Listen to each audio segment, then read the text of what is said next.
প্রথমে আমরা আলোচনা করব, প্রথম আলোচনা হলে কিছু প্রশ্ন নিয়ে, কিছু উদাহরণ নিয়ে, কিছু সংজ্ঞা নিয়ে, কিছু ব্যাখ্যা নিয়ে, এই জাতীয় আলোচনা। কারণ আমাদের পরীক্ষায় অলরেডি কাদের উস্তাদ খুব কষ্টের মাঝে আমাদের ক্লাসে অংশগ্রহণ করছেন। কাদের উস্তাদ যদি সুযোগ পান, আমরা যে প্রশ্ন দিচ্ছি এই প্রশ্নটার উত্তর পাঠাবেন। আপনি মহলছড়ি এসটিসি ট্রেনিং এ আছেন, কষ্ট হচ্ছে, ব্যাপক কষ্ট হয় জানি, কারণ আমি করে আইছিলাম। ওই আপনার জন্য এতটুকুই, আপনি এই প্রশ্নের উত্তর পিছনে পড়ে যা ভয় কিছু নাই। আমি কাছে যে পরিমাণ খাতা আশা করছি তার তো অনেক বেশি খাতা আছে। প্রত্যেকেরই ফোন করছি, অনেকেই ফোন ধরতে পারে নাই বা ফোন দেয় নাই, কারণ সবারই চাকরি। তারা বিকালে ফোন দেন, সমস্যা নেই, আপনি বিকালেই ধরেন, সন্ধ্যা ধরেন, রাতে যে কোনো সময় ধরবেন, আমরা আলোচনা করব। জাহিদ ভাই আপনার কিন্তু খাতাটা আমি দেখছি, আপনার খাতাটা আমি বলবো, আপনি লিখবেন। আমি আপনার হাতে কলম ধরে লেখাবো, তারপরে আপনার প্যাটার্নটা এক ধরনের মাথায় কনসেপ্ট আসবে। সেদিনকে থেকে আপনি ট্রাই করা শুরু করবেন। ফ্রি ফোন দেবেন বিকালবেলায়, বিকাল 5টা থেকে শুরু করে 10টা পর্যন্ত একেবারে ফুল ফ্রি। চেকপোস্টে থাকবেন, ঝামেলা না হলে পরে কথা বলবেন, ঠিক আছে? জাহিদ ভাই, আপনার লেখাটা খালি অল্পটি প্যাটার্নের 19-20 করতে হবে। লেখাটা ঠিক আছে, কিন্তু আগে পরে দুই একটা কিছু লেখা আছে, ওই লেখাটা লিখে দিলেই ইনশাল্লাহ আমাদের পুলিশ হেডকোয়ার্টার থেকে রেজাল্ট আসে যাবে, ঠিক থাকবে না। আমরা হেডকোয়ার্টার থেকে রেজাল্ট নিয়ে আসবো, আমরা ফার্স্ট হবো না, আমরা লাস্ট হবো না, আমাদের র্যাঙ্ক দরকার। যাক, এখন হলো ওই পর্ব। আমি এখন পার্থক্য আজকেও বলবো, পার্থক্য সম্পর্কে যাদের ধারণা যে পার্থক্য পড়া লাগবে, পার্থক্য পড়া লাগবে না। পার্থক্য হলে আপনি যখন আইন পড়বেন, আইনের A to Z জানিয়ে ফেলাবেন, যে ধারাটার পার্থক্য আসবে। প্রতারণা আসুক, জালিয়াতি আসুক, অনিষ্ট আসুক, তারপরে চুরাই মাল, ডাকাতি, এই সমস্ত সম্পর্কে, বেআইনি সমাবেশ, তারপরে আছে দাঙ্গা, কলহ, মারামারি, তারপরে আছে এ রুল বি রুল, তাছাড়াও বিভিন্ন আমাদের পার্থক্য গাইডই পাবেন। এই গাইডই পার্থক্য পড়তে যায় নিজেকে নিজে হারায় ফেলবেন না। পার্থক্য শেখার জন্য আমি আপনাদের মাঝে মাঝে মাঝেই বলবো। এখন আজকে আলোচনা করব, আপনারা বলেন যেগুলো দ্বারা আমি পড়েছি। ফৌজদারি কার্যবিধি পড়াইছি, পুলিশ আইন, দণ্ডবিধি আইন 1860 সালের 190 পর্যন্ত পড়া শেষ, 210 পর্যন্ত। এর মধ্যে যদি কোনো পার্থক্য আপনার মনে চায়, যে কোনো আইনের একটা পার্থক্য বলবেন, একটা সংজ্ঞা বলবেন, আর আরেক আইনের একটা সংজ্ঞা বলবেন, যার কোনো মিল তাল নাই, সেই সমস্ত পার্থক্য আমরা করব। তাহলে কি হবে? এই যে আপনি চুরি আর ডাকাতির পার্থক্য জীবন ভরে পড়তে পড়তে বই মেলা যাচ্ছেন, এইটা হওয়া লাগবে না, পার্থক্য পড়া লাগবে না। সংজ্ঞা বা টিকা আপনি পড়বেন না, কারণ ওর ভিতরের অংশ যখন আমরা পাই টু পাই পড়বো, তখন ওই সংজ্ঞা বা পার্থক্য আমরা লিখতে পারবো। এই পার্থক্য আর সংজ্ঞা নিয়ে আমি অনেক লোকের দেখছি পড়া বাদ দিয়ে চলে যায়, পড়া না করে চলে যায়, যে অনেক পড়া, পার্থক্য এত, তারপরে সংজ্ঞা এত, এ নিয়ে আপনি বিচলিত হবেন না। খালি সূচি মুখস্থ করা নিয়ে চিন্তা করবেন, আর ভিতরের লেখা আপনি যখন আমার সাথে আলোচনা করব, ব্যাখ্যা করব, আমি বলবো, রিডিং পড়বেন এবং জুরিদারের সাথে আলোচনা করবেন, তৎক্ষণাৎ আপনি জানিয়ে ফেলাবেন। এখন বলেন পার্থক্য কোনটা বললে পারে আপনাদের কাছে আস্তে আস্তে আমরা শিখবো। আজকে প্রথমে পার্থক্য, তারপরে অন্য আলোচনা। এখন আর কাটিয়ে যাওয়ার সম্ভাবনা নাই যদি নেটের সমস্যা নয়। অতিরিক্ত পুলিশ, একজন বলেন অতিরিক্ত পুলিশের সাথে দিলাম, আরেকটা বলেন, যে কোনো সংজ্ঞা বলেন, স্পেশাল পুলিশ বাদ, কারণ এটা নিয়মিত গাইডই পান।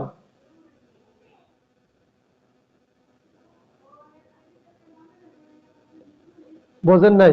সুরতাল দিলাম, সুর সুরতাল, সুরতাল, সুরতাল দেই। তাহলে এরকম এরকম পড়া পাবেন না, এরকম বই নাই, বইতে লেখা নাই যে অতিরিক্ত পুলিশ আর সুরতালের মধ্যে পার্থক্যটা। কারণ আমার যদি জানা থাকে সুরতাল সম্পর্কে 10 লাইন লেখার মতো ক্ষমতা, আর অতিরিক্ত পুলিশ সম্পর্কে যদি আমার 8 লাইন লেখার ক্ষমতা থাকে, তাহলে আমি মনে করি এর পার্থক্য লেখাও ব্যাপার না। কথাটা বুঝাতে পারলাম কিনা? না আপনারা না বুঝলে বলবেন, এখানে আলোচনা করতেছে, রেকর্ডিং পরে। জাহিদ ভাই বুঝতেছেন?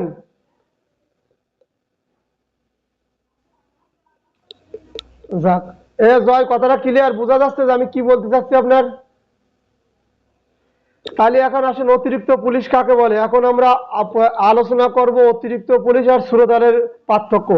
শত শত পার্থক্যর ভিতরে আমি আপনি নিমজ্জিত আছি ভয় ডরে। আমি এই ভয় ভাঙার জন্য আমাদের এই ক্লাস।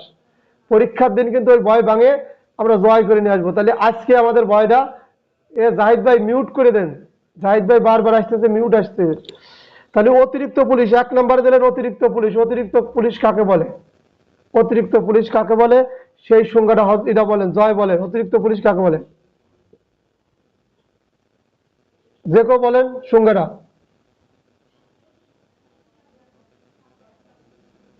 অতিরিক্ত পুলিশের সংজ্ঞা একজন বলেন।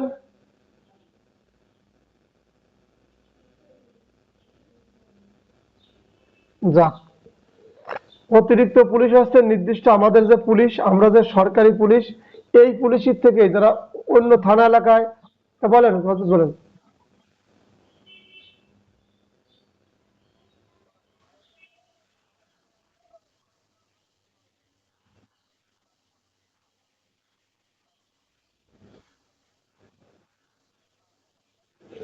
এগুলোকে অতিরিক্ত পুলিশ বলে।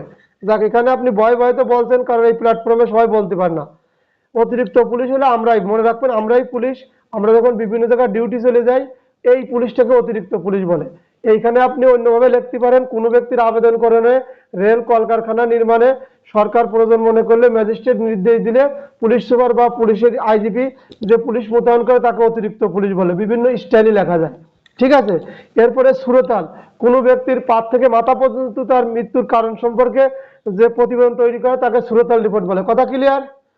এই সুরতাল পার্থক্য দেন, পার্থক্য বোঝার জন্য সুরতালের সংজ্ঞা চলে গেল 1 নম্বর। 2 নম্বর পার্থক্য কি দেওয়া যায়? এই অতিরিক্ত পুলিশ আসছে লেগে মূল পুলিশের থেকে হয়। অতিরিক্ত পুলিশ মূল পুলিশের থেকে হয়। আর সুরতাল হচ্ছে স্বাভাবিক মৃত্যুর বাইরে যারা মারা যায়, স্বাভাবিক মৃত্যু প্রকৃত নিয়মের বাইরে যে মারা যায় তাকে সুরতাল করা হয়, তাই তো। অতিরিক্ত পুলিশ সরকার নিয়োগ করে। আর সুরতাল হলো সরকারি অফিসার, অর্থাৎ পুলিশ অফিসার অথবা ম্যাজিস্ট্রেট করে সুরতাল, অথবা বন বিভাগের কর্মকর্তা করে, তাই না। মেম্বার চেয়ারম্যানও করে, সুরতাল রিপোর্ট করে। এরপরে হচ্ছে লেগে কোনো ব্যক্তির আবেদন কর্মে অতিরিক্ত পুলিশ নিয়োগ দেওয়া হয়। আর কোনো ব্যক্তির উপস্থিতি দুর্ঘটনায় যদি কেউ মারা যায় তাহলে তার সুরতাল রিপোর্ট করা হয়, তাই তো। তারপরে আসলে অতিরিক্ত পুলিশের ব্যয়ভার জনগণ বহন করে। সুরতাল কি করে? পাল্টাটা জিনিস লিখবেন না। সুরতাল কি করে? সুরতালের সাক্ষীদের উপস্থিত সাক্ষীদের সাক্ষ্য নেয়। 5টা হয়ে গেল ভাই। যদি আমার 10 লাইন লেখার ক্ষমতা আল্লাহ দেয়, এই যে পড়তেছি পার্থক্য পড়বেন না, প্রতিদিন এটা করে এরকম পার্থক্য বলবো। সংজ্ঞা দুটি বলে ফেলাইছি। এটা সুরতালের সংজ্ঞা বলে ফেললাম না প্রথমটাতে, আর এটা অতিরিক্ত পুলিশ। কথা ক্লিয়ার? আমি যারা বুঝতে যাচ্ছে আপনারা যদি না বোঝেন বলবেন বুঝতেছি না। আমি এখানে সংজ্ঞা পড়া ফেললাম দুটি, এটা হলো অতিরিক্ত পুলিশ, এটা সুরতাল, এবং এর পার্থক্য করে দিলাম। আর আপনারা গাইডই পাবেন কি সুরতাল আর হচ্ছে চার্জশিটের মধ্যে পার্থক্য ওই গাইড বইগুলোতে দেখবেন। আর অতিরিক্ত পুলিশ স্পেশাল পুলিশের পার্থক্য, এর বা এটা তো গতানুগতিক পড়া, এই পড়া নিয়ে কেউ বিচলিত হবেন না। কারণ এই পার্থক্যগুলো আমরা যখন বারবার পড়বো তখন আমাদের আপনার জন্য সহজ করে দেবো। সংজ্ঞা পড়লাম দূরে, পার্থক্য। এখন মূল আলোচনায় চলে যাই। পুলিশ হেডকোয়ার্টারে আমাদের অসিদ্ধা যোগদান করছে। যাক, এখন আলোচনা করব 1860 সালের দণ্ডবিধি আইনের 45 নম্বর আইন। 45 নম্বর আইনের গুরুত্বপূর্ণ ক্লাস আছে। এইখান থেকে প্রশ্ন আসে। এই গুরুত্বপূর্ণ ক্লাসের আমি সমস্ত ধারাটাই বলতে পারবো না, কারণ অনেক বড় বড় একটা জিনিস, বুঝার জিনিস। আপনাদের সামনে আলোচনা করব দণ্ডবিধি আইন 211। 211 থেকে আজকে আলোচনা শুরু। 211 থেকে আলোচনা হচ্ছে ক্ষতি সাধনের অভিপ্রায়ে অপরাধীদের মিথ্যা অভিযোগ। ক্ষতি সাধনের অভিপ্রায়ে অপরাধের মিথ্যা অভিযোগ, এর শিরোনামটা এরকম, ক্ষতি সাধনের অভিপ্রায়ে অপরাধের মিথ্যা অভিযোগ। এটা হলো বই শিরোনাম। এই শিরোনাম যখন আমি সূচি আকারে বলবো তখন আলাদা করে বলবো, মানে আমি আমার মতো করে বলবো, আপনি আপনার মতো করে মুখস্থ করে রাখবেন। আর এর ভিতরের ব্যাখ্যা এখন আমি সুন্দর করে আপনাদের সাথে সাবলীল ভাষা উপস্থাপন করব। এইরকম একটা ধারা পড়ে আসছিলাম, এইরকম একটা ধারা পড়ে আসছিলাম, ক্ষতি সাধনের অভিপ্রায়ে মিথ্যা মামলা, আর সেটাকে মিথ্যা অভিযোগ করছিল, যার কারণে সে ক্ষতি সাধন হয়েছিল।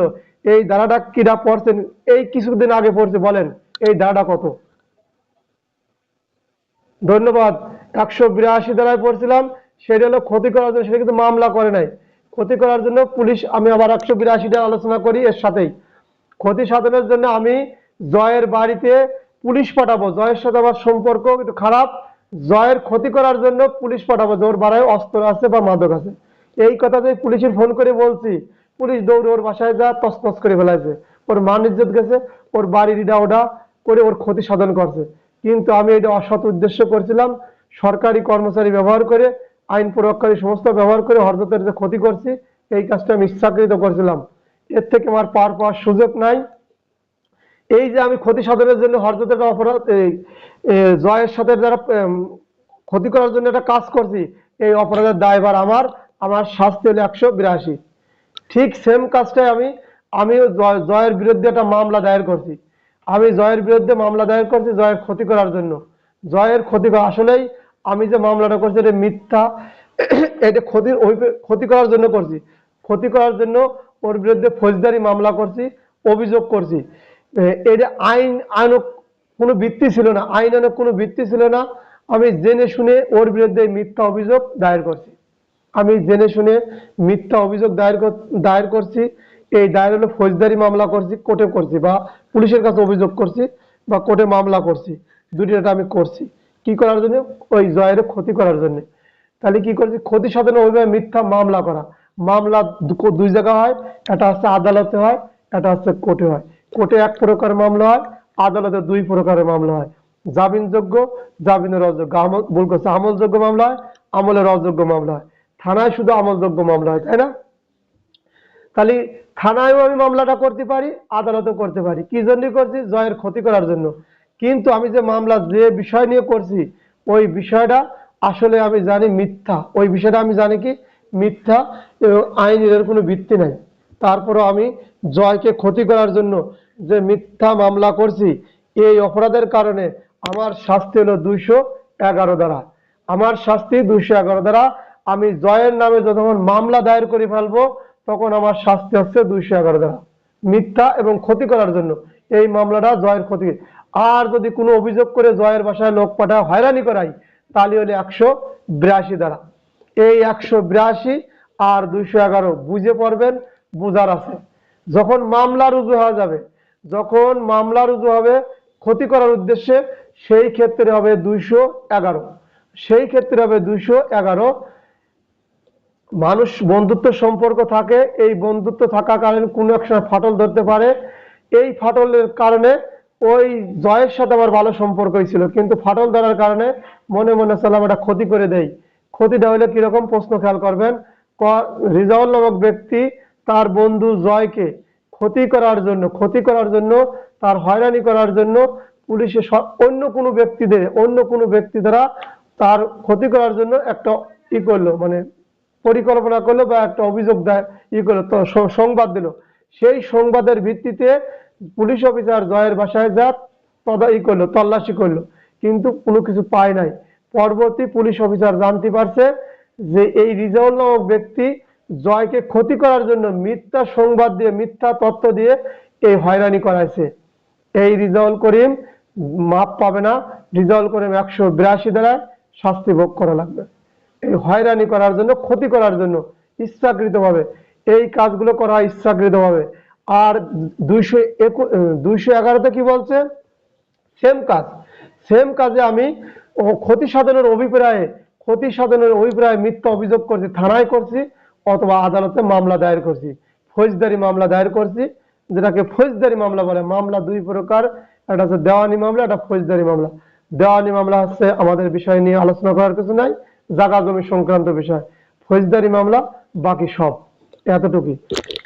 এই মামলা করার পরে কি হয়েছে? এই মামলা করার পরে দেখা গেছে, তদন্ত করার পরে আসছে আসলে রিজাউল এই বিষয়ে কোনো কিছুই না, শুধু হয়রানি করার জন্য এই জয়ের নামে মামলা দায়ের করছে।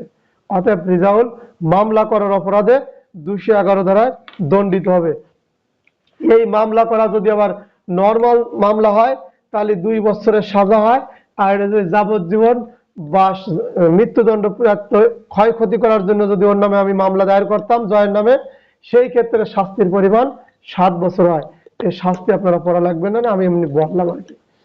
তাহলে ক্ষতির অভিপ্রায় মিথ্যা অভিযোগ, যেই ব্যক্তি কোনো ব্যক্তির ক্ষতি সাধনের অভিপ্রায় উক্ত ব্যক্তির বিরুদ্ধে ফৌজদারি মামলা দায়ের করে, অভিযোগের জন্য কোনো ব্যক্তির ন্যায্য বা আইন কারণে বলিয়া জানিয়া উক্ত ব্যক্তির বিরুদ্ধে কোনো ফৌজদারি মামলা দায়ের করে বা করা হয়, অপরাধ অনুষ্ঠান করে আসছে, তাহলে উক্ত ব্যক্তি অপরাধ অনুষ্ঠান করেছেন বলেই উক্ত ব্যক্তি মানে যে এই মামলা করছে তিনি এই মামলার হবেন, ক্ষতিগ্রস্ত হবেন এবং তিনি মামলার শাস্তি ভোগ করবেন।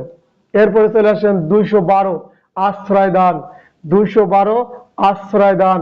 আশ্রয় দানের সংজ্ঞা কত বলেন, কে বলতে পারবেন? আশ্রয় দানের সংজ্ঞা কত? কে কারে আশ্রয় দান করলে অপরাধ হয় না? 52 ক। আল্লাহ ধন্যবাদ। 52 ক হলো আশ্রয় দানের সংজ্ঞা। 52 ক ব্যতিক্রম বলে দিয়েছে, স্বামী স্ত্রী, স্ত্রী স্বামী যদি আশ্রয় দেয় কোনো অপরাধ হবে না। 112 112তে কি বলছে? 112 বলছে অপরাধীকে আশ্রয় দান করা। এই অপরাধীকে আশ্রয় দান করবেন, মৃত্যুদণ্ডে দণ্ডনীয় অপরাধীকে আশ্রয় যদি কেউ দান করে তার শাস্তি হলো 112 দ্বারা। এই অপরাধ সংগঠিত হয়েছে কোন ধরনের? আমি যাকে আশ্রয় দান করছি সে এমন একটা কাজ করে আসছে, মৃত্যুদণ্ড অপরাধ সংগঠন করে আসছে। মৃত্যুদণ্ড অপরাধ সংগঠন করে সে লুকাইবে, সেই লুকাবার অভিপ্রায় আমি আশ্রয় দান করছি। সে যে লুকাবে আমি জানি। এই জয় এমন একটা কাজ করছে, মৃত্যুদণ্ড দণ্ডনীয় অপরাধ করে আসছে, এইটা আমি জানি, আমি ওর বড় ভাই, আমি জানি। জানার পরে আমি ওর লুকাবার জন্য আশ্রয় দিচ্ছি, আমি জায়গা দিছি, ঠিক আছে ভাই তুই আমার বাসায় থাক, পরে লুকায় রাখছি। একে লুকায় রাখেন বা লুকায় রাখার জন্য আপনি আশ্রয় দেন বা অপরাধ করে, ও যে অপরাধ করে আছে অপরাধকারী এটা আমি জানি। এই জয় যে আমার বাসায় আসছে নীলফামারীর থেকে, ও অপরাধ করে আছে, ভালো লোক হলে আমার কাছে আসতো না, অনেকবার ডাকছি আসে নাই, কিন্তু আমি জানি এলাকার থেকে ফোন আসছে জয় অপরাধ করে আমার কাছে আসছে খুলনায়, আমি ওকে আশ্রয় দিই। জয় আপনার নাম নিচ্ছি, বারবার মাইন্ড করেন না। অপরাধে এবং আমি যে অপরাধ করে আসছে ওর কার্যক্রম ওর কথাবার্তা আমার বিশ্বাস হচ্ছে অপরাধ করে আসছে, তাহলে আমি জানছি ও অপরাধ করে আসছে, আবার আমারও বিশ্বাস হচ্ছে ওর যে কাজ কাম ও উৎপার করে, বাসার ভিতরে স্ত্রীরা বসে না ফোনাফোনি করে, তখন আমি বিশ্বাস করতেছি যে ও অপরাধ করে আসছে। তাহলে ও অপরাধ করে আসছে এটা আমি জানি, ও অপরাধ করে আসছে আমি বিশ্বাস করি। তাহলে জয় অপরাধ করছে আমি জানছি, জয় অপরাধ করছে আমি বিশ্বাস করছি, বিশ্বাস করার কারণ জন্মাইতেছে, ও কার্যক্রম আমার বাসায় বসে করতেছে, বিশ্বাস করার কারণ এবং ও অপরাধ করে আসছে জেনে আমি ওকে লুকায় রাখতেছি। জয় অপরাধ করে আসার কারণে আমি ওকে জেনে শুনে ওকে লুকায় লুকায় রাখছি, বা অপরাধ সংগঠন করছে, অপরাধ সংগঠন করছে ওকে লুকায় রাখবো, লুকায় রাখার অভিপ্রায় আমি যে লুকায় রাখার একটা অভিপ্রায় একটা ভান ধরে ওকে আশ্রয় দান করছি, এই অপরাধের কারণে আমার শাস্তি 212 দ্বারায়। তাহলে কি এই অপরাধ করছিল মৃত্যুদণ্ডে দণ্ডনীয় অপরাধ করে সে আমার বাসায় আছে, এই অপরাধ সম্পর্কে আমি জানি। শাস্তি কিন্তু জয়ের না, যিনি অপরাধ করে আইছেন তার শাস্তি হচ্ছে না, কিন্তু এই ক নামক ব্যক্তি বা খ নামক ব্যক্তি যে অপরাধ করে আমার বাসায় আছে এটা আমি জানি, ওটা অপরাধ করে আছে, মৃত্যুদণ্ড অপরাধ করুক করে আসছে, অথবা ওর জানার কারণে আমি ওর সংবাদ পাইছি যে অপরাধ করে ক নামক ব্যক্তি আমার বাসায় আছে, এবং এই ক নামক ব্যক্তি আমার বাসায় এসে এমন কার্যক্রম করতেছে এটা আমার বিশ্বাসে জন্মাইছে, ও ভালো কাজ করে আসে নাই বাড়ির থেকে, ও অপরাধ করে আছে, আমি জানে শোনার পরে সৎ জ্ঞানে সৎ ইচ্ছায় আশ্রয় দান করার কারণ আশ্রয় দেওয়ার কারণে আমার শাস্তি হলো এই 212। আর জয় যে অপরাধ করে আছে ওর শাস্তি ওই ভোগ করবে, ওর শাস্তি ওই ভোগ করবে, ওটা নিয়ে আপনি আমি পেন নেবেন না। কিন্তু আমি যে আশ্রয় দান করছি এই আশ্রয় দান করার কারণে আমার শাস্তি 212। এবারে আসেন 213। এই 212 213 আমার ফিডব্যাক আমি ব্যাখ্যা আলোচনা করে বুঝাবো। 213 অপরাধীকে শাস্তি হইতে লুকাবার জন্য উপহার ইত্যাদি গ্রহণ। অপরাধীকে শাস্তি হইতে লুকাইবার জন্য উপহার গ্রহণ। দেখেন 112তে কিন্তু আমি আশ্রয় দান করছি, আমি কিন্তু উপহার নেই নাই, কিন্তু এই জয়কে আমি আশ্রয় দান করার কারণে আমি কিছু টাকা পয়সা নিছি। কিরকম? ঠিক আছে, অপরাধ জয় যখন অপরাধ করে ফেলছে, অপরাধ চলে আমাকে কিছু টাকা দে, আমার কিছু বাড়ি দে, আমার কিছু ইট বালি করে কিনে দে, এইরকম কোনো বকশিস, কাপড় চোপড় টাকা পয়সা যে কোনো ভাবে আপনি বকশিস নিয়েছেন, এই বকশিস নেওয়ার অপরাধ, এই অপরাধের আলোচনা উদাহরণ করব আমাদের পুলিশ দিয়ে, কারণ পুলিশের কথা হলে আমি আপনার মাথায় প্রশ্ন আড়া ফেলাবো। এখন ধরেন আমি আমি দারোগা সাব ইন্সপেক্টর, আমার ভাই একটা বা আমার বন্ধু অপরাধ করছে পাশের থানায়, আমি বললাম চলে আয় আমার কাছে, আমি দেখতেছি, চলে আয় আমার কাছে, অথবা আমার থানা এলাকাটা অপরাধ সংগঠন হয়েছে, আমি সাব ইন্সপেক্টর বা আমি ওসি, আমি বললাম চলে আয়, আমার কাছে আয়, থাক আমি দেখতেছি, হ্যাঁ দেখতেছি, ও আমার টাকা পয়সা দিক বা আমি তোর বাসায় দিচ্ছি, আমি তোর বাসায় দেখছি, ও আমার কিছু টাকা দেয় বা একটা মোটর সাইকেল দেয় বা অন্য কোনো জিনিস উপহার দেয়, যে ভাই আপনার জন্য এটা নিয়ে আইছি, তুমি ঝামেলায় পড়ছি, কম ঠিক আছে আমার বেডে থাক, আমার সরকারি বেড বিছানা আছে, আমি এর বিষয়ে দেখতেছি। এই যে অপরাধীকে লুকিয়ে রাখলাম বকশিসের কারণে, বকশিসের কারণে অপরাধীকে লুকিয়ে রাখলাম, অপরাধীকে শাস্তির হাত থেকে লুকিয়ে রাখাবার জন্য বকশিস গ্রহণ করছি। কি করছে? বকশিস বা উপহার, ও যে সমস্ত উপহার দেবে সেইগুলো গ্রহণ করছি। আরো আসতে বলবো। তাহলে এখন প্রথম হচ্ছে অপরাধীকে আশ্রয় দান করছিলাম, কোনো কোনো টাকা পয়সা দ্রব্য সামগ্রী নেই নাই, কিন্তু 113 দ্বারায় কি করছি, আমি ওই উপহার সামগ্রী নিচ্ছি। এখন খেয়াল করেন, ওই আমি হলো থানার ওসি, ক নামক ব্যক্তি থানার ওসি, খ নামক ব্যক্তি তার এলাকা গ্রামের বাড়ি থেকে অপরাধ করে এসে বললো, ভাই যে তুই মোটরসাইকেল কেনে, আমি তো এই ঝামেলা করে আইছি, তুই আমার বাসা। এখন এই ওসি ওএসের কাছে ফোন করলো, সে তোমার ভাই হয়, হ্যান ত্যান ইডাউডা করে বাসন কার্যক্রম করে তাকে খর্ব করে দিল, বা তার থানা এলাকায় অপরাধ হলো, প্রভাবশালী লোক নিয়ে আসলো একটা আইফোন বা অনেক আইফোনই ধরেন নিয়ে এসে তার ওসিরে বকশিস দিল, ওসি এখন বড় ধারার মামলা না নিয়ে ছোট ধারা বা তাকে আশ্রয় দান করে, ঠিক আছে সমস্যা হবে না, আমি বিষয়টা দেখতেছি। এই ক্ষেত্রে ওসি অপরাধ করবে 213 ধারা। সাব ইন্সপেক্টর যদি আশ্রয় দেয়, সাব ইন্সপেক্টর অবশ্যই অপরাধ হবে 213 ধারা। এছাড়া যদি কনস্টেবল দেয় তার অপরাধ হবে 213 ধারা। যদি কনস্টেবল উপহার সামগ্রী নিয়ে তাকে আইনের আশ্রয় দেয়, যে ঠিক আছে তোর এটার থেকে এইটা করবো, বড় ধারার থেকে ছোট ধারায় নিয়ে আসবো, তুই যে বড় ক্ষতি করছিস ছোট ক্ষতি দেখায় দেবো, এই যে আপনি তাকে অপরাধীকে বাঁচানোর জন্য তার থেকে উপহার সামগ্রী নিয়ে আশ্রয় দান করে দিচ্ছেন। এই আশ্রয় দান করার কারণে আপনি পুলিশের ওসি হন, সাব ইন্সপেক্টর হন, কনস্টেবল হন, আপনি এই 213 ধারায় দণ্ডিত হবেন। কারণ হলো কি, আপনি বকশিস গ্রহণ করছেন। আর 12 ধারায় কি করছিলেন? আশ্রয় দান করছিলেন, কোনো উপহার টাকা পয়সা কোনো কিছুই নেন নাই, কোনো কিছুই নেন নাই, তখন হচ্ছে 12 ধারায়। আর যখন উপহার সামগ্রী নেছেন, টাকা পয়সা নেছেন, তখন 13 ধারায় শাস্তি হবে। সহজ হিসাব। উপহার নেন নাই 12 ধারায়, আর উপহার নেছেন 13 ধারায় শাস্তি, পার্থক্য এতটুকুই। এই উপহারগুলো কিভাবে করবেন? এই উপহার দ্বারা গেলে কিভাবে তাহার বিরুদ্ধে কোনো মামলা দায়ের না করে, এই যে আপনার কাছে আসছে, এই থানার ওসির কাছে আসছে, প্রশ্নটা আসবে, ওসির কাছে আসলো রিজাউল নামক ব্যক্তি, রিজাউলের কাছে মামলা না নিল না, আমি কিন্তু আমি হলো ক্ষতিগ্রস্ত ব্যক্তি, ক্ষতিগ্রস্ত ব্যক্তি, আমার বাড়ি ঘর পুরো আসছে বা আমার মোটরসাইকেল চুরি হয়ে গেছে, চোর যে আগেই তার টাকা মারি দিয়েছে, চোর আগেই তার টাকা মারি দিয়েছে ওসিরে, এখন কি হলো, ওসি মামলা নিল না, দেখলে তো এই সেই লোক, তাহলে কি তাহার বিরুদ্ধে মামলা, আমি কিন্তু মামলা করতে আসছিলাম জয়ের নামে, জয় আমার ফোন চুরি করছে, কিন্তু স্যার বললো যে না, এই মামলা নেওয়া যাবে না, আপনি চলে যান, এই মীমাংসা করে ঠিকঠাক করে দেবানে। তাহলে কি উপহার সামগ্রী নিয়ে তিনি জয়রে বাঁচাইছে? এবার উপহার সামগ্রী নিয়ে জয়কে কি বাঁচাইছে? জয়কে বাঁচাইছে এই মামলা না নিয়ে। ওসি দেখবেন প্রশ্ন আসবে, ওসি ওসি যাক প্রশ্নগুলো লিখে নিয়ে আসলে ভালো হইতো না। একটা উদাহরণ দিলাম, ক নামক ওসি খ নামক ব্যক্তির নিকট থেকে মামলা নিল না, খ নামক ব্যক্তি গ নামক ব্যক্তির বিরুদ্ধে মার্ডার মামলা করতে চাইছিল, কিন্তু এই গ নামক ব্যক্তি পূর্বে ওসিকে টাকা দিয়ে গেছে যেন খর মামলা রেকর্ড না করে। এক্ষেত্রে কার কি অপরাধ, আইনের আলোতে ব্যাখ্যা করো। তখন আপনি লিখবেন, ক নামক ব্যক্তি ওসি থানার ভারপ্রাপ্ত কর্মকর্তা, গ যখন এসে অভিযোগ করলো তার ফোন চুরি হয়েছে বা টাকা হয়েছে, তার বাড়ি ডাকাতি আছে, তিনি এই মামলা রেকর্ড করা তার ছিল দায়িত্ব কর্তব্য।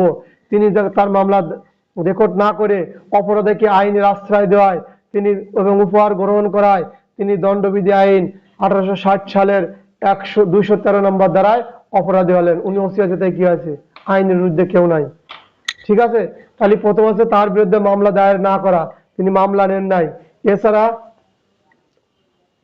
এছাড়া কি নিজের নিজের জন্য বা অন্য কোনো ব্যক্তির জন্য কোনো বকশিস গ্রহণ করছে, এই তিনি নিজে এই যে অপরাধীকে লুকাইছে তিনি নিজে বকশিস নেছে, অথবা অন্য কাউকে দিয়ে বকশিস নেওয়া হয়েছে, তিনি নিজে বকশিস নেছে অথবা অন্য কোনো ব্যক্তি দিয়ে বকশিস নেছে।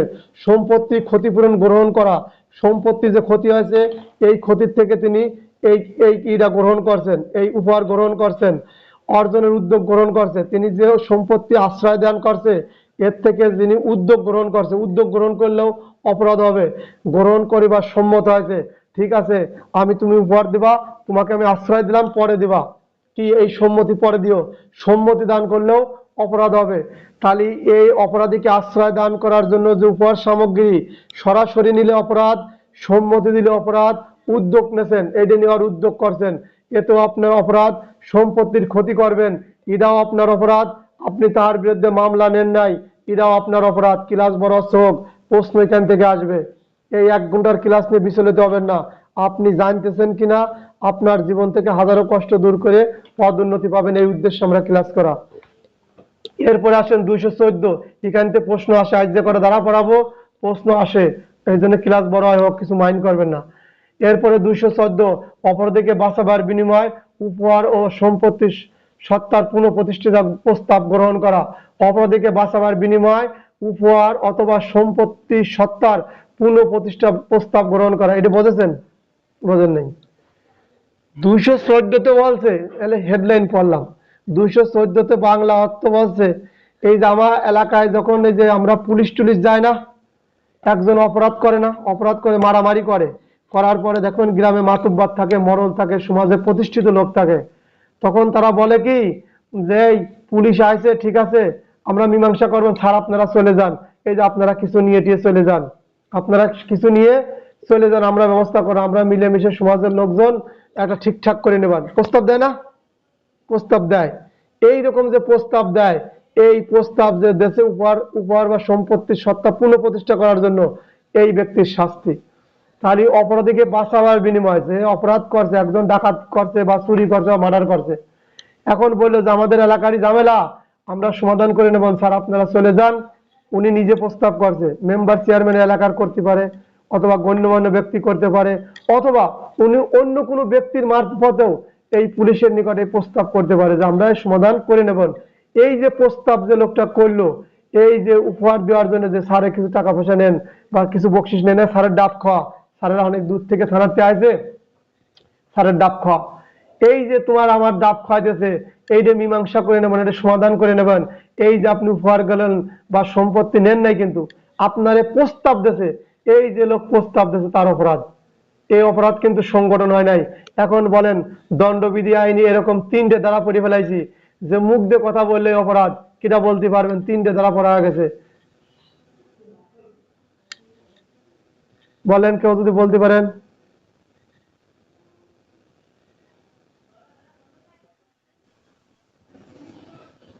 মুখ দিয়ে বললেই অপরাধ হয়, মুখ দিয়ে বললেই অপরাধ হয় যে কাজটা সংগঠন হয় নাই। ঠিক 215 কাজটা সংগঠন হয় নাই, খালি বাঁচানোর চেষ্টা করছে, মুখে বললেই অপরাধ, এরকম করে দ্বারা বলেন। আবারও আমি বলে দিচ্ছি, খেয়াল করেন, আইন পড়লে যারা সহজ হয়ে যায়, কমে যায়, এইটা খেয়াল করেন। মৃত্যুদণ্ড বা যাবজ্জীবন কারাদণ্ড অপরাধের সহায়তা করা, অপরাধ অনুষ্ঠিত না হলে 115, যাবজ্জীবন কারাদণ্ডে দণ্ডিত অপরাধ করা, অপরাধ অনুষ্ঠিত না হলে তার শাস্তি 116, 179 সরকারি কর্মচারী ক্ষতির ভয় দেখানোর হুমকি করা, 189, এবং এখন পেলাম 214। অসিত তোমার খবর আছে, তুমি ক্লাস করো না, অসিত তুই আমাদের যদি কিছু করিস তোরে খুন করে ফেলাবো, এই যে হুমকি ধুমকি দিলাম, কাজ কিন্তু হয় নাই, এতে আমার অপরাধ হয়ে গেছে। এবং অসিত যে গাড়ি চালায়, ভালো ড্রাইভার না, অসিত কথা কয় না, লাইনই থাকেন খালি, এই পুলিশের কাছে গাড়ি চালায়, এখন একটা গাড়ি মারিয়ে দিয়েছে, মারিয়ে দিলে তো ক্ষতিপূরণ মামলা হয়, কিন্তু একজন প্রস্তাব দিলে নিজেরা নিজেরা সমাধান করে নেই। এই যে প্রস্তাব দিচ্ছে কাজ করার জন্য, কাজ অপরাধীকে বাঁচাবার জন্য আশ্রয় দান করে আমরা পড়তেছি, এই মুখের কথাটা বলছে, কার্যক্রম সম্পূর্ণ হয় নাই, তাতে অপরাধ হলো 215। কথাগুলো সুন্দর না? ভালো লাগতেছে অসিত? লাগে থাকেন। তাহলে চলে গেলো 214, ভুল করেছি 214। এই ধারাগুলো যখন পড়বেন, এরকম দেখেন 4টে ধারা, একটা আইন পড়লে 4টে ধারা হয়ে গেছে। কত সুন্দর পড়ালেখা, খুব সহজ, শুধু লাগিয়ে থাকবেন, সহজ করে দেবেন ইনশাল্লাহ। এরপরে 115, 115 আমাদের ভিতর গুরুত্বপূর্ণ ধারা, খেয়াল করেন, আমি শিরোনামটা পড়বো, এরপরে ব্যাখ্যা করবো, বাংলা করবো। অপহৃত বা চোরাই মাল, মেলার সময় ক্লাস হচ্ছে, অপহৃত বা চোরাই মাল সম্পত্তি ইত্যাদি উদ্ধারে সহায়তা করিবার জন্য উপহার গ্রহণ করা। চলে আসেন আমাদের পুলিশের কাছে, তাহলে সহজ হবেন, নিজেরা নিজেরাই বোঝাবুঝি করে সহজ হবেন। এখন হচ্ছে অপহৃত বা চুরাই মাল, আপনার সম্পত্তি হারা গেছে বা খোয়া গেছে বা চুরি হয়ে গেছে। চুরি হয়ে গেলে আপনি থানায় চলে যান না, সাধারণত মোবাইল ফোন, থানায় যান, থানায় যা জিডি করে আসেন, এই ফোনটা চুরি হয়েছে, তাহলে পুলিশের কাছে উদ্ধার করার। এখন আমি বললাম আপনার এই ফোনটা উদ্ধার করতে পারি, উদ্ধার করে দিতে 5,000 টাকা দেন। তাহলে আমার অপরাধ কি আইনের হাতে ব্যাখ্যা করেন। অসিত নামক এএসআই, তার নিকট একটা জিডির মামলা আছে, জিডির অভিযোগ আছে। অসিত করলে জিডি আছে। অসিত নামক এএসআই এর কাছে একটা চুরি হওয়া ফোনের জিডি আছে। অসিত এই জিডি নিয়ে তার মক্কেলকে ফোন করে বলছে আপনার ফোন উদ্ধার করে দিতে পারি, আপনি 5,000 টাকা দেবেন। 5,000 টাকা দেবেন, তাহলে অসিতের অপরাধ কি বলেন। এখন বলবেন এটা তো নিয়মিতই হয়, এ আবার কি অপরাধ, বিষয়টা তাই না। কিন্তু এটা 215 আমরা এই কথা অনেক গল্প জানি, কিন্তু 215 এমন একটা ধারা আছে তার শাস্তি। যেহেতু অসিত পুলিশের চাকরি করে, তিনি আরো অপরাধী হবেন। পুলিশ আইনে 2, 7 এবং 29। এছাড়াও পিআরবি কত বলেন জয়, 857, 880 এরকম ধারাগুলোতে শাস্তি ভোগ করা লাগবে, কারণ পুলিশ। এখন আসেন পাবলিকের বিষয়ে বলি। রহিম নামক ব্যক্তি করিমের সম্পত্তি চুরি হওয়ার কারণে করিমকে বলছে, করিম তোর ফোন উদ্ধার করে দেবো, তুই 400 টাকা দিবি। তাহলে কার কি অপরাধ আইনের আলোতে ব্যাখ্যা করেন। সহজ প্রশ্ন। যদি আপনি পড়া না থাকে জীবনেও খুঁজে পাবেন না। কলম যতই কামড়ান ওই সময় আর আসবে না, কারণ সময় 2 ঘন্টা লেখা লাগবে। তাহলে করিম নামক ব্যক্তি সে কি বলছে, রহিমের ফোন চুরি হয়েছে, রহিমের গরু চুরি হয়ে গেছে। এখন রহিমের সামনে চারপাশে ঘুরে আর বলে, রহিম তোর গরু উদ্ধার করে দিতে পারি যদি 2,000 টাকা দিস। এই যে উপহার গ্রহণ করছে, এই ব্যক্তি কিন্তু উপহার নিয়ে নেছে, 2,000 টাকা নেছে, গরু উদ্ধার করতে পারে না। ওই ব্যক্তি এসে পুলিশের কাছে মামলা করলো। তো যে গরু নেছে, যে গরু চুরি করছে, গরু চুরি করার মামলা করা হবে। যদি গরু ধরা পড়ে চুরাই মালের মামলা হবে। কিন্তু যে ব্যক্তি 2,000 টাকা নিল তার কি অপরাধ হবে। এই যে চুরাই মাল বা গরু উদ্ধার করে দিতে চাইছে রহিমের গরু, করিম করিম করিম করিম গরু উদ্ধার করে দেবে রহিমের, রহিমের গরু চুরি হয়েছে, এই 2,000 টাকা নেছে, গরু তো গরু গেছে, এই 2,000 টাকা নিয়ে মারি খাইছে। এই ব্যক্তির শাস্তি হলো 215 দ্বারা। আপনাদের মনে আমি খুব সুন্দর এবং সাবলীল ভাষায় বোঝাতে যদি পারি তাহলে বলবেন, না পারলে বলবেন আরো স্লো বলবো বা ফাস্ট বলবো। ক্লাস বড় হয় হোক, জীবনের ক্লাস অনেক বড়। 39 বছর চাকরি, এরকম 1 ঘন্টা যদি জীবনে 1 ঘন্টা ক্লাস করেন, এই ক্লাস করবেন 1 বছর বা 6 মাস। তারপরে তারা 1 ঘন্টা আপনার লস হবে না, একটু লস হোক, সম্মান শান বাড়ি যাবে। আর পরীক্ষার এই পুলিশের চাকরি করে পদোন্নতির পিছনে দৌড়া কেউ পদোন্নতি পায় নাই, এমন লোক একটাও নাই, এমন লোক একটাও নাই। সর্বশেষ রিজাল্ট যখন পাওয়া গেছে আপনাদের সামনে, তাহলে তো উদাহরণ করার জন্য আর লোক খুঁজে লাগবে না। আবার বয়স মেলা হয়ে গেছে, অসিতের চাকরি মেলা হয়ে গেছে প্রায় 16 বছর, আমার দ্বারা হবে না। পাগল, আমার চেয়ে তো বেশি হয় নাই, 23 বছর তো আমার হয়েছিল। ভয় কিসের, ভয় নাই। ভয় যে পাবে সেই হারিয়ে যাবে। র্যাঙ্কের আগেই আপনি ভয় পাবেন। আপনি শুরু করেন, আপনার ব্যাটসম্যান এলপিআরও যা দেখবেন কনস্টেবল আছে। সুতরাং আপনি চেষ্টা করে এলপিআর আগের বছরই পালেন, সমস্যা কি। অফিসার তো অফিসারই, দারোগা তো দারোগাই। তাহলে 115 দ্বারা বলছেন, অপহৃত বা চুরাই মাল যখন আপনার গ্রামের থেকে আপনার খালাতো বোন, মামাতো বোন, খালাতো ভাই, মামাতো ভাই, চাচা চাচি যার ফোনে হারা গেছে, অভিযোগ করছে অসিত আমার ফোন নিয়ে গেছে, ফোন তো নেছে নেছে, গরু চুরি হয়েছে সমস্যা নাই, কিন্তু এলাকার মাতব্বর আমার কাছে 5,000 টাকা নেছে। কেন নেছে? ওই লোকটা আমার গরু বা ফোন উদ্ধার করে দেওয়ার জন্য। কিন্তু এই লোকের কি করা যায়, গরু গেছে গেছে, আমি কিছু মনে করি নাই, কিন্তু সিটারি বাটপারি করে আমার কাছ থেকে টাকাটা নিল। তখন আপনি বলবেন 215 দ্বারা যা কোর্টে মামলা কর অথবা থানায় যা মামলা করে দেয়। এই লোক 215 দ্বারা অপরাধ করছে। চুরাই মাল, অপহৃত মাল উদ্ধার করে দেওয়ার জন্য, সহায়তা করিবার জন্য উপহার গ্রহণ করছে। এইটা আমাদের পুলিশের ক্ষেত্রে হতে পারে, পাবলিকের ক্ষেত্রে হতে পারে। পড়াটা শেষ এই 115। এরপরে 116, হাজত হইতে পালায়ন করিলে এইরূপ বা যাকে গ্রেপ্তারের আদেশ জারি করা হয়েছে এইরূপ অপরাধীকে আশ্রয় দান করা। তাহলে আশ্রয় দান করা কিরকম? আশ্রয় দান করছে অপরাধী হাজত হইতে আসামি পালায়ন করছে, যে আসামি হাজতের থেকে পালায়ন করছে, বাকে যাকে গ্রেপ্তারের আদেশ দেওয়া হয়েছে, আপনি জানেন, আপনি জানি এই ক নামক ব্যক্তি বা ভাইয়ের নাম ধরে বলি, ইয়াসিন ভাই হাজত থেকে পালায়ন করছে বা ইয়াসিন ভাই নামে গ্রেপ্তারের আদেশ আছে। আমি আপনি জানার পরেও যদি একে আশ্রয় দান করি, এই জানার পরেও যদি আশ্রয় দান করি, তাহলে আমার আপনার শাস্তি হলো 216। খেয়াল করবেন কথার পার্থক্য 19-20। এইখানে 212 থেকে শুরু করে 216 ধারা হলো কয়টা? 1 2 3 4 5। এই পাঁচটা ধারার মধ্যে কিন্তু ব্যাপক কথার 19-20। এইটা বুঝে পড়বেন, মুখস্থ করবেন থ্রুলি, আর মনে রাখবেন কোনটাতে কি বলছে। তাহলে যখন হাজত থেকে পালায়ন করছে, হাজত থেকে প্রশ্ন আসবে, ক নামক ব্যক্তি পুলিশ হেফাজত থেকে পালন করছে, মানে কি হেফাজত থেকে পালন করছে বা হাজত, বা ক নামক ব্যক্তির আদেশে কি গ্রেপ্তারি পরোয়ানা জারি আছে, এইটা জানার পরেও খ নামক ব্যক্তি যদি আশ্রয় দান করে বা খর বাড়িতে অবস্থান করে, খ জানা শোনার পরেও তাকে আশ্রয় দেছে, খ ব্যক্তি কিন্তু জানাশোনা বুঝে শুনে আশ্রয় দান করে, এই রকম ক্ষেত্রে 216 ধারায় তার অপরাধ। তাহলে এখন বলেন, হাজত থেকে যদি আসামি পালায়ন করে বা আমাদের পুলিশের নিকট, আমি আপনি সবাই পুলিশ, আমার আপনার নিকট থেকে যদি পুলিশ আসামি পালায়ন করে, তাতে ফৌজদারি কার্যবিধির কোন ধারা মতে আপনি তাকে পুনরায় গ্রেপ্তার করবেন এবং গ্রেপ্তার কিভাবে করবেন বলেন, কিনা বলতে পারেন? প্রশ্ন ছুড়ে দিলাম।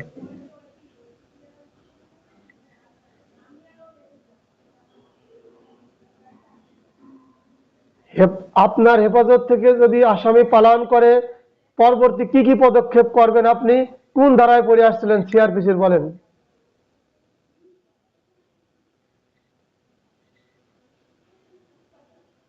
জয়, ধন্যবাদ। জয়, ধন্যবাদ ব্যাটসম্যান হজরত। 66 ধারায় ক্লাসে অ্যাটেন্ডেন্ট আর যারা পরামর্শ দিতে বলছে মাঝে মাঝে ক্লাসে দু একটা প্রশ্ন করবেন, তাহলে ব্রেন ক্লিয়ার। হজরত অসংখ্য ধন্যবাদ দোস্ত। তোমার কে বলছে বয়স হয়েছে? তোমার বয়সে আমু পারি যাবা। দোস্ত কিন্তু 24 ঘন্টা ডিউটি করে, নিয়মিত ক্লাস করে। দোস্ত তুমি লেখা জমা দিও, কষ্টের ফাঁকে তোমার লেখে পাস করতে হবে। তুমি কিন্তু সুচিমুচি সবই জানো, আমি জানি, তারপরে কষ্ট করো, এমসিকিউ তোমার বাঁধবে না, তুমি লেখা জমা দেবে, আমি তোমার লেখা হাতে ধরে শিখা দেবো। অলরেডি অনেকগুলো খাতা আছে, প্রত্যেকেরই ফোন করছি, তোমাদের হাতে ধরে কেউ বলতে পারবে না আমি তার হাতে ধরে ফোন না করে বলি নাই, ফোন করে করে বলছি, আবার বাকিদের বিকালে ফোন করব। তাহলে আসামি যখন আমাদের কাছ থেকে পালায়ন করে, ফৌজদারি কার্যবিধি 66, কিন্তু এটা হাজত থেকে পালায়ন করছে, হাজতের ডিউটি কিন্তু আমি আপনি করি, আমরা হাজত খানার, তখন বসে থাকবেন না, তখন আপনি 66 দ্বারা ওর পিছনে দাওয়া করবেন।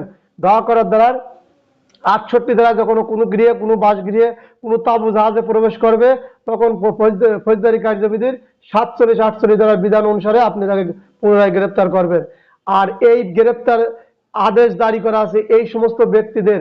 তাহলে হাজত থেকে যদি আসামি পালায়ন করছে, যার ব্যক্তি পরোয়ানা আছে, জেনে শুনে যদি কোনো ব্যক্তি আশ্রয় দান করে, তার শাস্তি হলো 116। এখন আসেন ব্যতিক্রম 116 ক। 116 কতে কি বলছে? দস্যু বা ডাকাতিকে আশ্রয় দান করা। 116 ক স্পেশালি দস্যু বা ডাকাতকে আশ্রয় দান করছে। এই দান কে করছে? এই সমস্ত দান আমরা যে আশ্রয় দেই, খাদ্য বস্ত্র পানি দিয়ে, চিকিৎসা দিয়ে, পরিবহন দিয়ে, এইটা আমরা জেনে বুঝে করি। কিন্তু কথার মার পেছে প্রশ্ন যখন দস্যু বা ডাকাতকে আশ্রয় আসবে, তখন কিন্তু 100 212 দিলে হবে না, 216 দিলে হবে না, তখন লিখবেন 216 ক। প্রশ্নগুলো কিন্তু স্পেশালি দ্বারা উল্লেখ করে আসে, মানে ম্যান্ডেট করে অমুক দ্বারা আপনি সিগন্যাল মারেন। সিআরপিসিতে যেমন মেলা কথা উল্লেখ করা লাগে, দণ্ডবিধিতে তা লাগে না। তাহলে 116 ক হচ্ছে দস্যু বা ডাকাতিকে আশ্রয় দান করলে, এই আশ্রয় দস্যু বা ডাকাতি অনুষ্ঠানের যদি কেউ উদ্যোগ করে, এই অনুষ্ঠানের উদ্যোগ করছে, দস্যু বা ডাকাতি অনুষ্ঠিত হয় নাই, দস্যু বা ডাকাত অনুষ্ঠানের উদ্যোগ করছে এমন ব্যক্তি, দস্যু বা ডাকাত অনুষ্ঠান করিয়াছে জানেন, দস্যু বা ডাকাতি অনুষ্ঠান করছে জানেন, তাকে আশ্রয় দেন, তাকে আশ্রয় দেন, বা দস্যু বা ডাকাতকে বাঁচানো, দস্যু বা ডাকাতকে শাস্তির হাত থেকে বাঁচানোর জন্য আশ্রয় দান করছেন, দস্যু বা ডাকাতকে বাঁচানোর জন্য, শাস্তির হাত থেকে বাঁচানোর জন্য আশ্রয় দান করছেন। এরকম দস্যু বা ডাকাত এদের কিন্তু সদস্য আছে। ডাকাতি হতে গেলে সর্বনিম্ন 5 জন লাগে, ডাকাত হতে গেলে, ডাকাতি করতে গেলে সর্বনিম্ন 5 জন লাগে। এখন আপনার আমার ধারণা, আমি তো 5 জনের আশ্রয় দেয়নি, ডাকাতি হবে কে? দস্যু আর ডাকাতিতে 5 জনের নাই, একজনও হয়। ডাকাত দলের যদি একজন সদস্যকে আপনি আশ্রয় দেন, তাহলে আপনি ডাকাতি বা দস্যু ব্যক্তিকে আশ্রয় দান করছেন। দস্যু হলো 4 কম, 1 থেকে 4 জন, ডাকাতি হলে 5 থেকে ততোধিক। কার্যক্রম এক, ওদের কার্যক্রম হিংস্র স্টাইল, সামনাসামনি প্রকাশ্যে ভয়ভীতি হুমকি দেখা দস্যু বা ডাকাতি করে। কিন্তু সদস্যর 19-20 কারণে দস্যু হয় আর ডাকাতি হয়। যদি যে কাজটা করে আমি হজরতের কাছে টাকাটা নিছি, সামনের পর দ্বারা হজরত টাকা দে, নাহলে তোর খুন করে বলো, তোর ওই অস্ত্র দেখা, ভয়ভীতি দেখা, আমরা 5 জন তখন ডাকাতি, যেই 4 জন হয়ে গেলাম তখন দস্যুতা। এই দস্যু বা ডাকাতির একজন লোককেও যদি আমি আপনি আশ্রয় দেই, তাহলে 116 ক। এই দস্যু বা ডাকাতি ওরা যদি অনুষ্ঠান করে তাহলেও অপরাধী, তাও আশ্রয় দিলে 216 ক। এবং এরা যদি উদ্যোগ গ্রহণ করে, দস্যুতা এখনো করে নাই, ডাকাতি এখনো করে নাই, উদ্যোগ গ্রহণ করে, এই কাজটাও আমি জানি, জানার পরে যদি আমি আশ্রয় দান করি, তার শাস্তি হলো 216 ক। দস্যু এবং ডাকাতিকে আশ্রয় দান করা হলো 216 ক দ্বারায় শাস্তি। এখন সংক্ষেপে আর দুটো ধারা পড়াবো, এই ধারাগুলো আমি পুরো পড়াইছিলাম, তার কারণে আজকে অল্প আলোচনা করলে কালকে, কারণ ক্লাস বড় হয়ে যাচ্ছে। 217 ধারা পড়াইছিলাম কি পর্ব, 217 ধারা খেয়াল করেন, আমি শিরোনামগুলো বইতে পড়বো, এরপরে বাংলা বলবো। কোনো ব্যক্তিকে শাস্তি হইতে বাঁচাবার জন্য, কোনো ব্যক্তিকে শাস্তি হইতে বাঁচাইবার বা কোনো সম্পত্তি বাজেয়াপ্ত হইতে রক্ষা করিবার উদ্যোগ সরকারি কর্মচারী কর্তৃক আইনের নির্দেশ অমান্য করা। আপনি সরকারি কর্মচারী, আমি সরকারি কর্মচারী, কিন্তু কোনো অপরাধীকে বাঁচাবার জন্য, তার সম্পত্তি বাজেয়াপ্ত হাত থেকে রক্ষা করার জন্য যদি আইনের নির্দেশ অমান্য করি, তার শাস্তি হলো কি 216 ধারায়। এটা কি করব, আমরা পুলিশের চাকরি করে উপকার করতে গেছি, আইনের নির্দেশ অমান্য করে আমরা ক্ষমতা দেখায়া আমার বন্ধু, আমার আত্মীয় স্বজন, মা বাপ, ভাই বোন বা নিয়ার আত্মীয় বা ঘুষ খাই, আমরা সরকারি কর্মচারী, আইনি নির্দেশ অমান্য করে কোনো ব্যক্তি যেন শাস্তির হাত থেকে মাপ পায় বা তার সম্পত্তি যেন বাজেয়াপ্ত না হয়, তাকে উপকার করার জন্য যদি কোনো কাজ করে ফেলায়, তার শাস্তি হলো গিয়ে 217 দ্বারা উপকার করার জন্য। এখন বলেন, ক্ষতি করার জন্য যদি আপনি করেন, তার শাস্তি কত পুরোপুরি আইছিলাম। কোনো ক্ষতি করার জন্য কোনো যদি কাজ করেন সরকারি কর্মচারী, তার দ্বারা কত বলতে বলেন কেউ, যে কোনো একজন। ধন্যবাদ, 166। ওইটা হলো ক্ষতি করার জন্য 166 সরকারি কর্মচারী।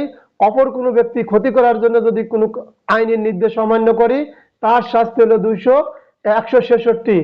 আর যদি কোনো ব্যক্তিকে উপকার করতে যায়, আইনের নির্দেশ অমান্য করে সম্পত্তি বাজেয়াপ্তর হাত থেকে রক্ষা করার জন্য, কারাদণ্ডের হাত থেকে রক্ষা করার জন্য, তার শাস্তি হলো 217।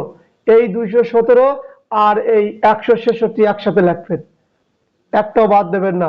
যদি পুলিশ হয় 729 মারবেন, পাবলিক হলে সরাসরি, পাবলিক মানে অন্য চাকরি, অন্য যারা চাকরি, পুলিশের চাকরি পেতে প্রাইমারি, হাই স্কুল, মৎস্য, কৃষি, 22 প্রকার যে সেক্টর আছে, ওদের যে কোনো চাকরি হলে সেটা লিখবেন এবং বলবেন সে যেহেতু সরকারি চাকরি, দ্বারা না জানলে তার সরকারি শৃঙ্খলা বিধিমালা অনুসারে তার শাস্তি হবে, ওইটুকু লিখে দিয়ে আসবেন।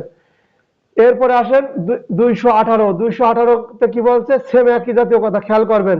কোনো ব্যক্তিকে শাস্তি হইতে বাঁচাইবার বা কোনো ব্যক্তির সম্পত্তি বাজেয়াপ্ত হাত থেকে রক্ষা করাবার জন্য সরকারি কর্মচারী কর্তৃক ভুল নথি বা লিপিবদ্ধ করা, ভুল নথি বা দলিল বা কাগজপত্র তৈরি করা বা ভুল নথি তৈরি করা। তাহলে এখানে কি বলছে বাংলা, 218 বলছে সরকারি কর্মচারী কোনো ব্যক্তি, আত্মীয় স্বজন, বন্ধু বান্ধব, তাকে বাঁচানোর বা ঘুষ খাওয়া অপর ব্যক্তিকে বাঁচানোর জন্য, অপর ব্যক্তিকে বাঁচানোর জন্য বা উপকার করার জন্য, তার সম্পত্তি যেন বাজেয়াপ্ত না হয়, তাকে উপকার করার জন্য ভুল নথি প্রণয়ন করলেন বা ভুল দলিল লিপিবদ্ধ করলেন, তাহলে তার শাস্তি হবে কত, 218 দ্বারা। এর একটা উদাহরণ আমরা পুলিশদের দেই। পুলিশের কাছে একটা লোক গুরুতর মার্ডার কেসের মামলা করতে আছে বা গুরুতর আঘাতের মামলা করতে আছে। এখন পুলিশ মনে করলো অমুক ব্যক্তি, রহিম নামক ব্যক্তিকে বাঁচাই, রহিমের নামে অভিযোগ আছে, সে তো গুরুতর আঘাতের মামলা করবে, আমি নর্মাল আঘাতের মামলা নিয়ে নিলাম। কি করলো, সাব ইন্সপেক্টর নর্মাল আঘাতের মামলা নিল, মামলা তো ওসি নেয়, ধরেন ওসির কাছে মামলা আসছে যে তার হচ্ছে গুরুতর আঘাত করছে, তিনি গুরুতর আঘাতের মামলা রেকর্ড না করে ওই অপরাধীকে বাঁচানোর জন্য কি বললো, নর্মাল ধারায় মামলা নিল, সাধারণ আঘাত 323 মামলা নিল, 323 হলো সাধারণ আঘাতের। এই যে আপনি ভুল নথি প্রণয়ন করলেন, তাহলে আপনি যতই ওসি হন, আপনি আইনের ঊর্ধ্বে নয়, 218 ধারায় তার মামলা হবে। কি করতে গেছে, ওসি উপকার করতে গেছে, কারে, অপরাধীকে বাঁচাবার গেছে, এই আশ্রয় দান করছে উপকার করতে, যা বা তার সম্পত্তি বাজেয়াপ্ত হাত থেকে রক্ষার জন্য যদি উপকার করতে যায় তার শাস্তি হবে 200। এটা ভুল নথি প্রণয়ন করবে, কাগজ কলম যখন হয়ে যাবে কালকে এই 18 আর 19 ব্যাখ্যা করবো, 17 আর 18। এখন বলেন 218 সরকারি কর্মচারী যদি ভুল নথি প্রণয়ন করে কোনো ব্যক্তিকে ক্ষতি করার জন্য তার শাস্তি দণ্ডবিধি আইনের কত ধারা? সরকারি কর্মচারী কোনো ব্যক্তিকে ক্ষতি করাবার জন্য যদি ভুল নথি প্রণয়ন করে তাহলে তার অপরাধ কত ধারা? 100। ধন্যবাদ, 167। আর যদি উপকার করার জন্য করেন তাহলে কত হবে বলেন? অতএব আপনার আমার কপাল ভাড়া সিঁদুর নেওয়ার দরকার নাই। আপনি আইনের মধ্যে থাকবেন, উপকারও করবেন না, ক্ষতিও করবেন না। যে আইনকেও ভায়োলেট করে আপনি উপকার করতে গেছেন তখনও আপনি অপরাধী, ক্ষতি করতে গেছেন তখনও অপরাধী। অতএব আইনের মাধ্যমে থেকে সব কাজ করবেন। আজকের পরে এই পর্যন্ত শেষ। আসসালামু আলাইকুম।